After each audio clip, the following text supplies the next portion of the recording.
छोट्या, कामावर चाललोय, जरा थोडे पैसे दे ना.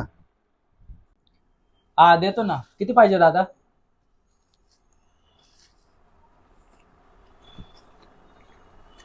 एवढे आहेत, हे ठेव. लागले तर परत सांग. हा. ओके. हे काय तुमचा भाऊ सारखं सारखं पैसे मागतो, मोठा आहे तरी तुमच्याकडनं मागतो. आपली पण पोर आहे, आपला पण संसार आहे, कधीपर्यंत सांभाळायचं त्याला.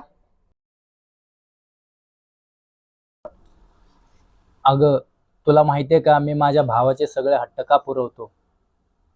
कारण आई बापाने जाताना सगळी प्रॉपर्टी, शेतीवाडी, बंगला सगळं मोठ्या भावाच्या नावावर करून गेलेत. त्याच्यामुळं तू पण आहे ना, त्याच्याशी चांगला वागत जा. कारण आपण जर त्याला हे केलं ना, आपल्याला पण घराबाहेर हाकलायला बसलाय तो. कळलं का? होय, बरं झालं मला सांगितलं.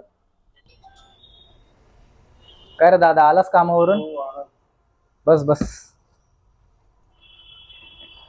छोट्या, मला एक प्रश्न विचारायचा तुला. सकाळपासून माझ्या डोक्यात तेच चाललंय. बोल ना.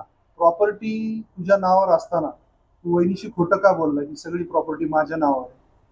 अरे दादा, कसं आहे माहितीये का, जर मी तिला सांगितलं असतं ना की प्रॉपर्टी माझ्या नावावर आहे, तर तिने तुला खूप त्रास दिला असता, तुझं जगणं नको नकोसं केलं असतं.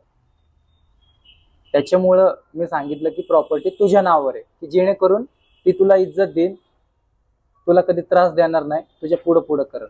आणि मला हेच हवंय. आणि महत्वाचं म्हणजे आपल्याला वेगळं राहावं लागणार नाही, आपली ताटातूट होणार.